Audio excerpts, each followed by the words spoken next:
Lynn, I don't know how much you need to actually see me doing the resist on here, but I'm going to do a little bit of it, and you guys can watch some, and then you can work on that on your own, or you can work on your finishing your cactus up on the other part of it, whichever you. So the one thing I like about having a little bit bigger brush to work with is the fact that I can actually do larger areas without that being bad. So this liquid frisket or resist is the way that we help save whites. And so I've drawn on here my cactus, and the reason that we want to do I should be putting, rather than coming out of my container, let me just put a little bit of this. Are you just using a regular brush or a? This brush is dedicated, this is a good brush, actually, a decent brush, but it's dedicated to this use. And as soon as I finish working with it, I need to wash it. But I do want to use a little bit better brush just because then I can get the edges and the tips done well. Where if I use a really crappy brush, then I'm going to have a hard time with control on this. So I'm going to go ahead and put in these big spaces and then come back and do those little prickers afterwards. Because that's part of the other reason that we want to do this. And I'll show you how that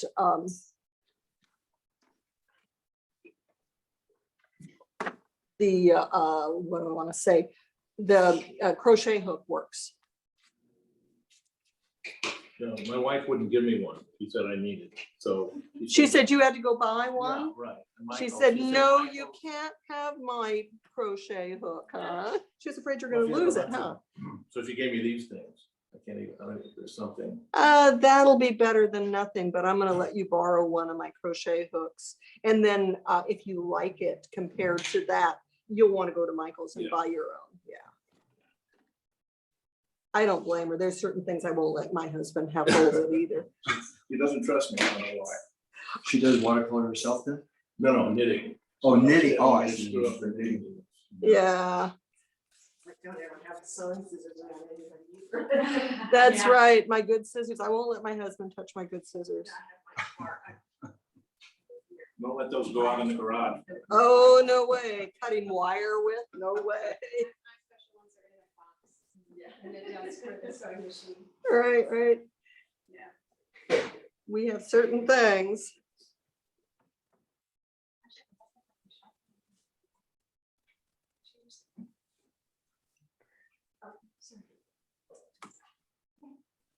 So if I've got a good enough tip on this brush, I can actually do some of these with my brush. But I've got to lift it up high enough. I've got to be careful that I'm not getting my head in here, or else Lynn won't be able to see, and our recording will have just my hair in it. But the problem with doing it with the brush is that it's hard to get a skinny enough line. And so I think I'm going to end up needing to go right into that. And even though these cactus down here are going to be dark, because we're going to have that light around that outside edge, it's easier just to blank out the whole thing so that I can paint right across here. And you know, one way to do this would have been out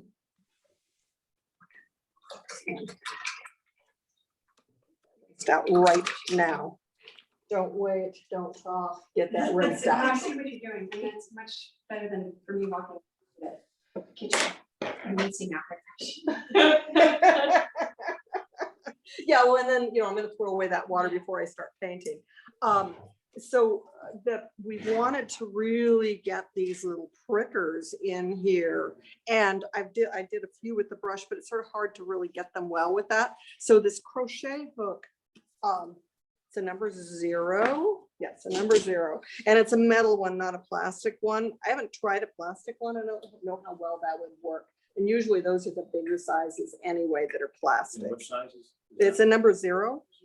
And so you end up with this little well of so that it sits on there longer than what the little toothpicks will. The toothpicks work, but not quite as well as this. So I want to get sort of uneven, a couple of different directions, refill it. And I want to start in the body. So if I've got too much on my piece, it's not going to make a big blob. So that doesn't matter if it makes a blob there. Where it does matter. And you know, Margaret, you should have started over there. I have a hard time with that. I always want to start on that right-hand side, and then that's right where my hand's gonna be. And so there, I started a little too fat, but that's okay.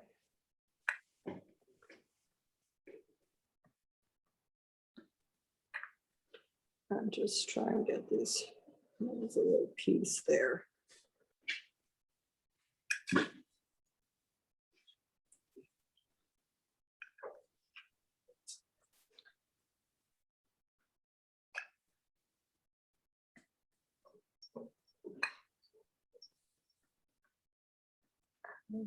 Temptation is to start where you want the end of it, but you've got to start back in here a little bit. Let's go in different directions. These ones were a little longer.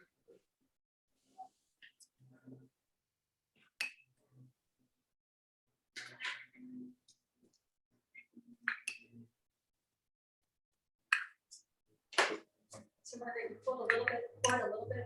In a container? And you added soap to it? No, No, okay. no. Soap only went on my brush, but one reason why I use the little container is that I'm going to have soap on my brush, which means a little bit probably will get in here. So then I'm not contaminating my whole jar of it. Which is what I'm doing. Yeah. And then I also don't have the jar open where it can start drying. And so that's the other reason to use the little container. And there's a little stack of cups sitting over there, little tiny small cups sitting over there. If anybody wants to use them, I think they're still there. Maybe they're inside this cup. I brought some up from downstairs.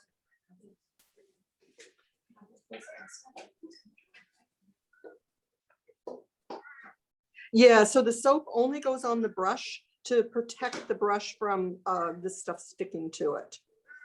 And I also tried not to overdo having it on the brush. I put it on and then I took my rag and sort of cleaned the little excess off. So I wasn't putting too much because I like using that liquid soap. These crows are just really chatty. They are. Well, you know, there's a whole flock of them, a murder of crows that spend the night in, or the afternoon, evening in the trees right over by Domestic Senior Center.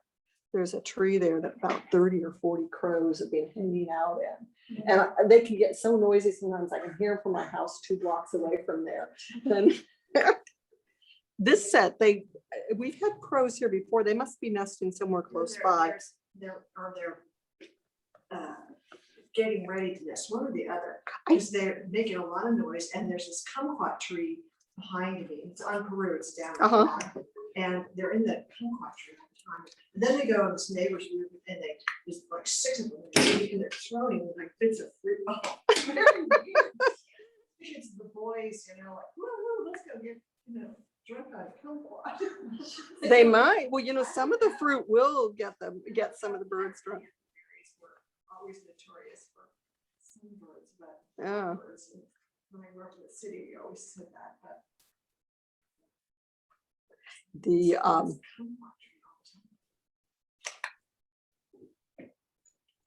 so I'm trying to do these a little bit uneven, some of them fatter than the others, some in different directions.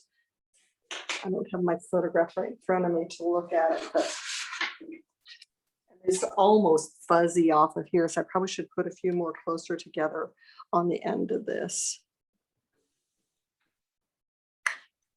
It's almost like a halo. Yeah, it really is like a little halo, which means that when we go to paint this in, like I did on the sample, I'm going to leave a little bit behind this white when I go to paint the green of the cactus in there.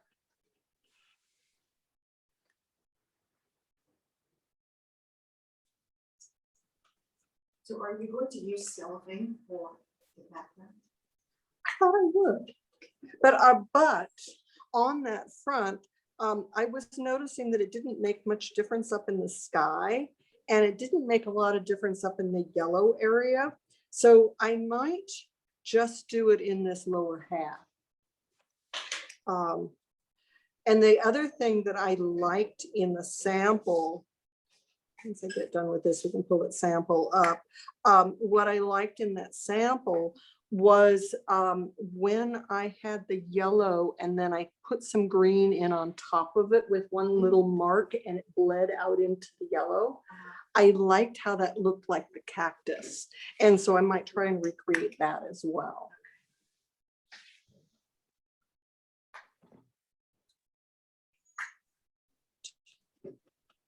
Okay, you guys are probably getting bored with this because it's the same old stuff here. It's not cactus.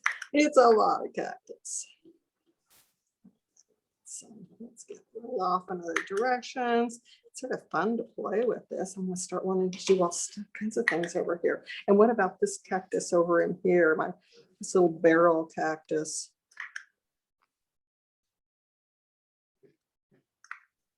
I think I'll just do the top edge of him. And It's mostly the shadow. yeah, it's mostly in the shadow. It's not gonna be as much of a halo around it.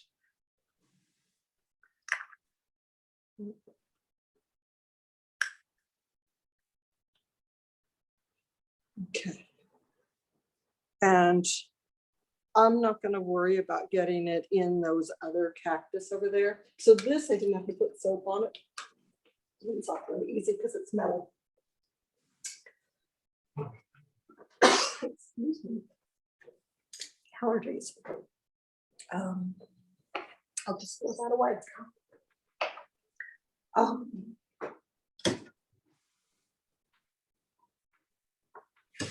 So let's talk just a little tiny bit about what I'll be doing.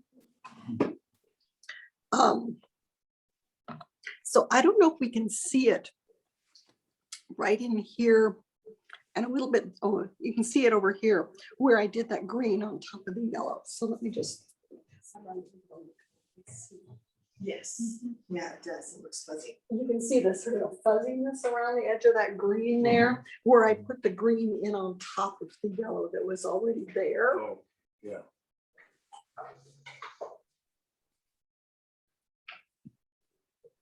And so, yeah, this isn't quite dry yet. It still needs to dry just a little tiny bit longer. So let's go ahead and just let this sit for a little tiny bit, and then I'll get back to it. So, say is I'm going to let you use mine, but under the caveat that you use the soap on it. So you're going to clean the soap on it, clean it on there, and as soon as you finish using it, you're washing it out, not waiting any seconds longer. So go ahead and use that brush and leave that sitting there. Here's the soap. You put the soap on before you. Yes. So this is like putting a little protector on, it's like putting sunscreen on so you don't get sunburned. Well, this is a little coating so that. So I just need to get about that much. And then I'm gonna just, and your brush needs to be damp first so that this will actually stick. So then you're just gonna coat the whole outside of that with that soap. And if there's too much, you can take a rag and sort of wipe it down. And then, I'm using this for my resist. yeah, I'm gonna give you a little cup so you can squirt a little bit of that into there and use it. And so before I start, let me just sort of show this a little tiny bit under the screen. What I want to be thinking about as I do this is how I'm going to get some texture that's going to work behind the cactus here. What's going to happen with that green on the yellow, and what's going to happen with the blue sky. And I didn't like what happened with me putting that brown over that blue sky originally. I liked it better after it was dry and put something in. So let's, yeah, you can see me mixing here. Let me move this over just a little bit. And we get a lot more stuff in among my showing here.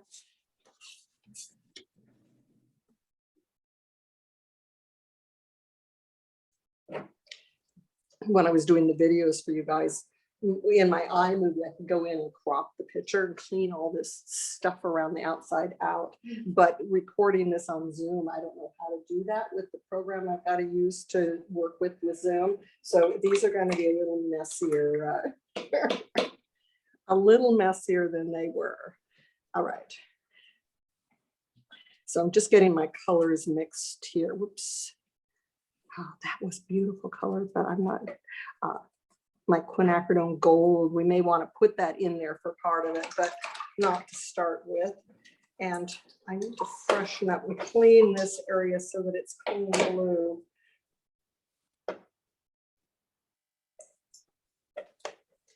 And we were playing with cobalt blue. And remember when we did that other landscape? And I did cobalt blue with just a little bit of phthalo blue in it to green it up a little. Thinking I might want to do that again here. So this is cobalt blue, and then we're going to add just a little phthalo to it.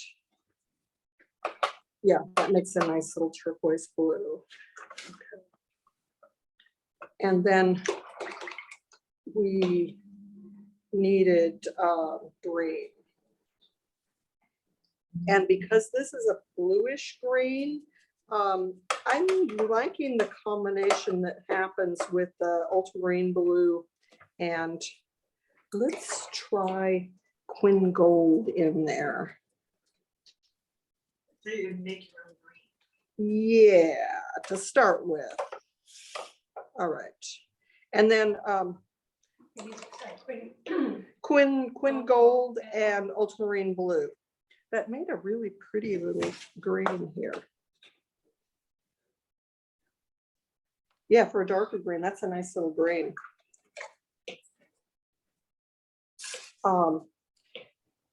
We can also, my standard sap green with a little something in it, because I don't like it straight.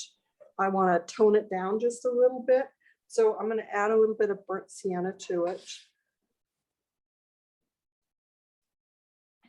It'll make it a little bit more of an olive green.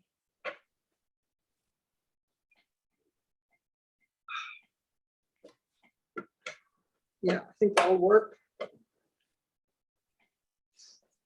Dan's putting this bush in his. I'm leaving it out to simplify things a little bit. And I'm going to need more brown than that. Let's make a little bit bigger thing. And I don't care if that brown got a little bit dirty.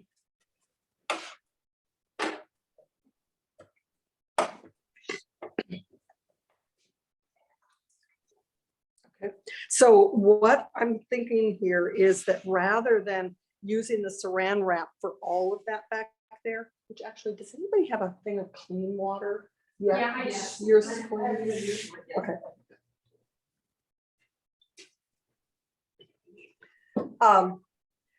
This decision whether to wet the whole page and then put the paint on, it'll run more into each other, or to do it in sections and it dries faster, as we found out when I did the sections last week with it. It dries quite a lot faster, but we're going to run the risk of that yellow running down into the blue down there. And so really not sure which I would rather do. So you're considering doing like wet on wet? Yeah, Which we didn't do last week. which we didn't do last week. We did wet colors side by side. And then, so I think what I'm going to do here is that I'm going to just wet this area that's the yellow. Just wet that area so that I've got a little bit of damp underneath of there. And Margaret, should you have done that yellow first? Yeah, at least I can see where it's going to go. Okay. It's always this debate. What do I do first?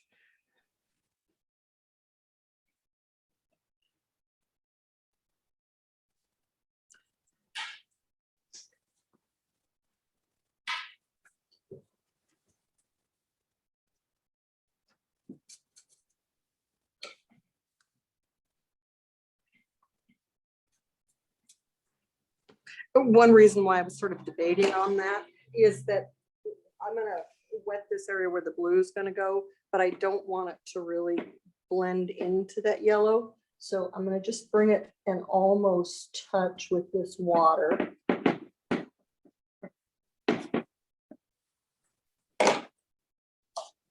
And then I'm gonna put this blue down. And I'm gonna spread it and pull it like I'm having Gary do for his little gradation here, where we put down a fat bit of paint and then rinse and dry the brush halfway. And because I had that area wet, I can spread that a little bit easier. I hadn't had you do it on wet yet. When you work on a wet page, it spreads a little bit easier. If it's on a dry page, it doesn't spread quite as easy. And then if it's not quite dark enough up in there, I can add a little bit more paint to it to make that a little darker in that upper area. And then we're going to come across with this, a little more of this yellow in here and let it just go up into that paint some. And we're going to start getting down into some greens. And we're going to let those greens just touch into that a little tiny bit. And this one here, I wanted to, I can't come in and play this any further, but I can bring it across that damp yellow and have it just spread out and do its little fuzzy edges to look like the cactus.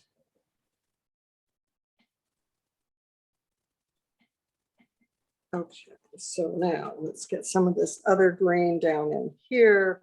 So I'm just trying to do sort of big loose color spaces. Some of this is going to go pretty dark eventually.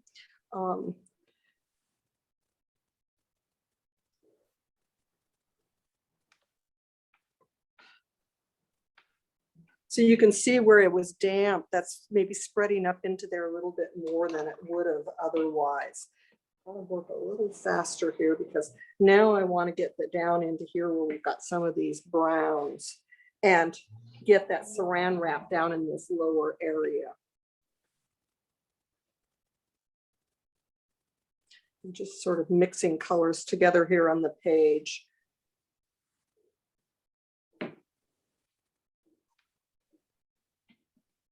And oops, that needs to be more brown yellows. Let's get a little more.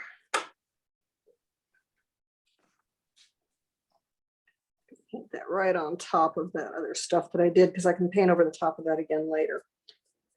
So I'm just sort of doing these little sort of shifts of color back and forth here.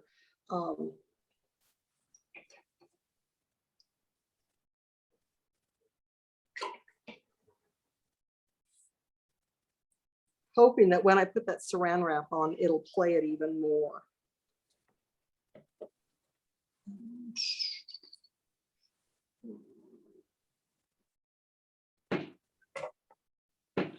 Some blues in there.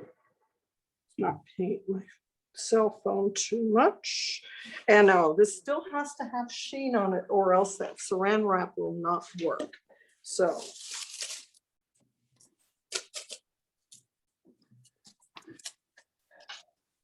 I want it a little wrinkly when I set it down.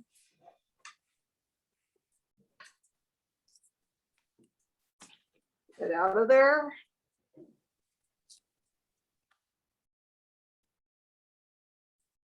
And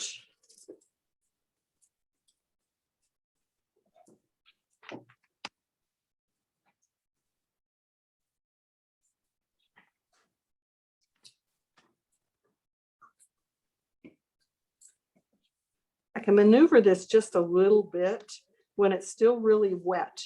You can still get some maneuvering, but up here where it's dried more, I'm not going to get anything happening up there. So we'll just do a little bit.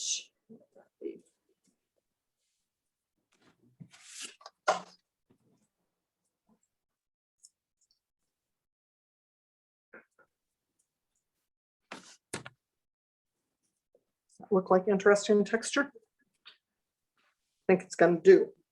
It'll have to do whether I like it or not. So you don't want that perfectly smooth, that's. No, the whole reason for doing this is if you look at this, you'll see that the color is different where the saran wrap is lifted up with where Ah. it's touching. Right. And so that's the whole purpose for doing this, is to get that effect on the paint. This is fun. Yeah. Using a different technique for everything that we do. Yeah. Yeah. Yeah, so that now has to dry. So I'm gonna go ahead and turn the recording off since we're done with this part of it. So, well, let me just talk about this just a tiny bit. And that is that